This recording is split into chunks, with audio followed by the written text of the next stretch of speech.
Hi, I'm Lanny of SatShot. If you guys want to hear some really cool technology, I'm here to give you a new perspective on how to do remote sensing in agriculture. SatShot super resolution. So there's been a long time where we've had lots of satellites up there. We've been in business for 32 years. And we've grabbed almost every satellite you can imagine, worked with satellite companies all over the place. What we've done now is taken imagery that is available to worldwide by everybody and put some pretty fancy algorithms, if you want to call it AI algorithms, to it to enhance it to the 1 meter level. So what does that mean? What that means is that we do not need aerial imagery anymore, which is a very difficult thing to do. We're not at the drone level, but what we can do is we can look at any field, any place in the world, anytime, and 10 years backwards. So we do a lot of crop insurance analysis or damage analysis, and we can go look at an image 3 or 4 years ago and see what the cause was. And we can enhance that to the level that we can see detail down to the 1 meter level. Never been done before, and now it's in full production. What does that change? Well, the speakers before us said, we got happy and unhappy plants. I've never used that terminology, but what we're seeing now is we can see the quality of how that plant is really growing. If you look on the left side here, you will see a regular 10 meter image, true color, then a false color with all the bands at 10 meter. Then we enhance it to 1 meter and multispectral 1 meter. What we are able to do is define issues within that field, if you want to call them happy or unhappy plants, at such a scale. I can sit in my office right now, you can sit on your office, you can sit in your iPhone, your iPad, whatever you want to do, and look at that field at a 1 meter level anywhere in the world, approximately up to 10 times a month. If you want to look at a field in China at 1 meter resolution right now, I can do it. It takes about 5 minutes to run the process. So that changes the whole game on how we use imagery for crop vegetation, decision-making purposes. If you want to go to the next slide. And this is a field here. Actually, my son started farming this year up in northern North Dakota. I've been in this business for 32 years. He has kind of been too. So we've seen every possible image out there. These new enhancements, and so a lot of people will tell us, well, you're creating hallucinations. You're creating artifacts. Well, I disagree with that. We do use an AI super processor to make that work.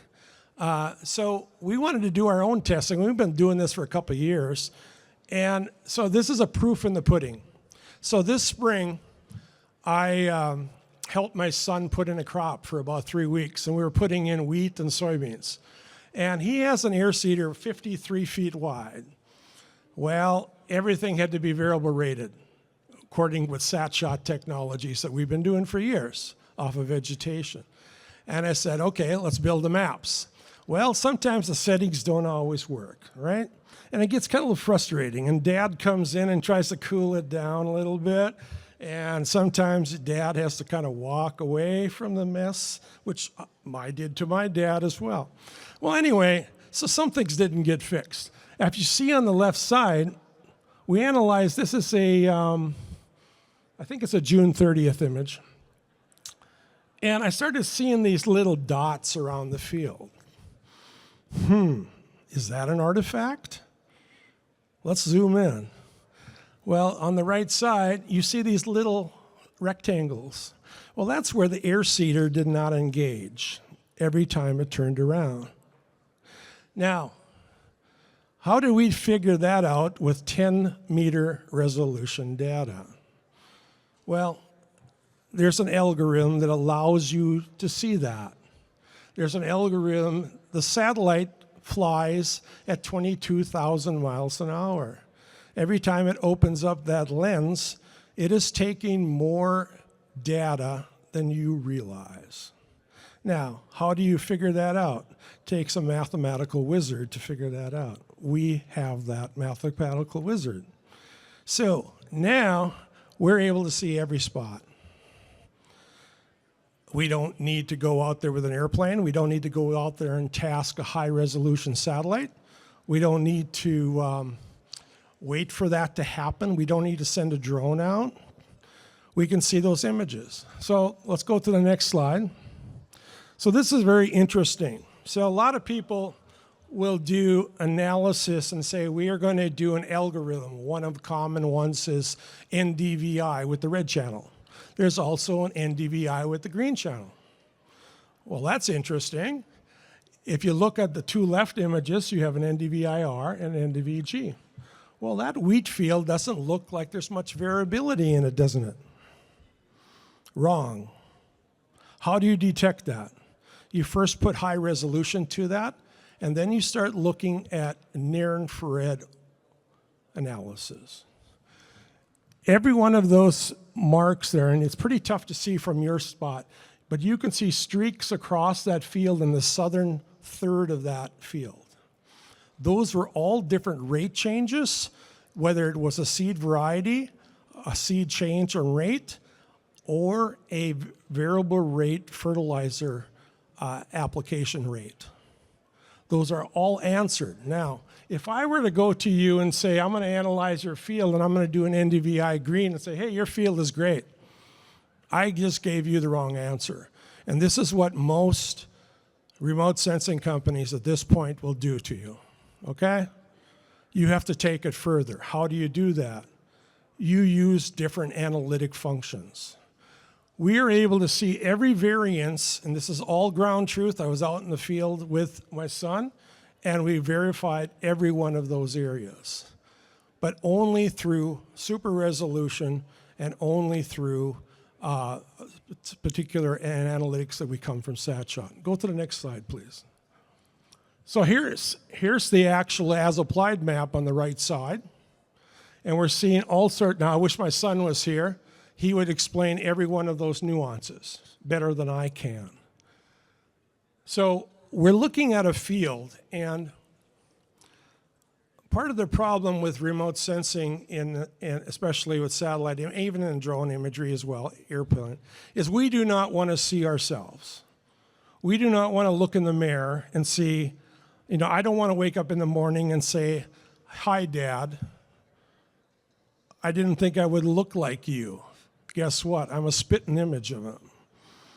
And so a lot of farmers, a lot of people don't want to look at their fields. Now, can we do any changes on this? No, we really can't. We maybe could augment some liquid fertilizer on top of it to enhance some of the striping down in the bottom areas and some of the lower areas.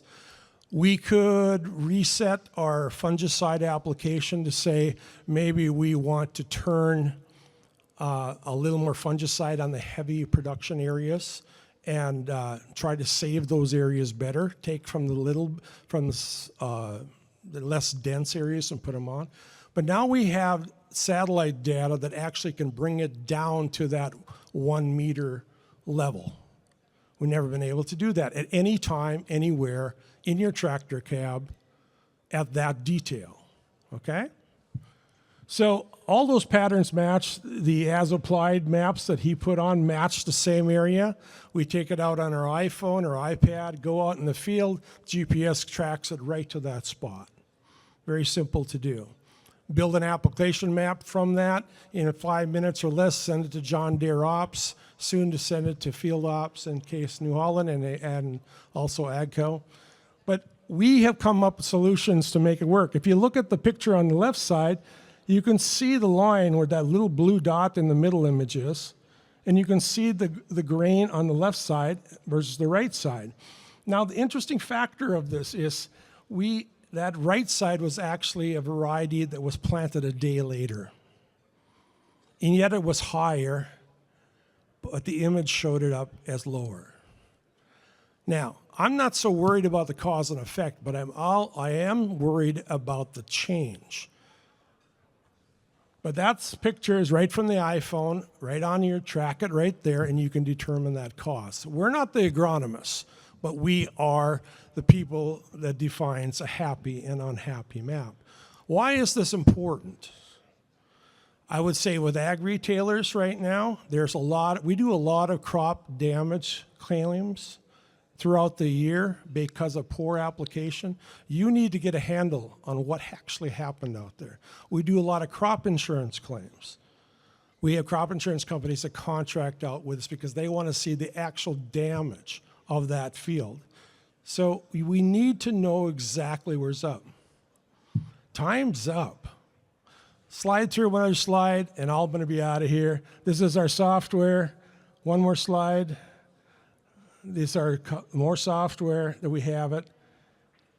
Keep on going. Keep on going.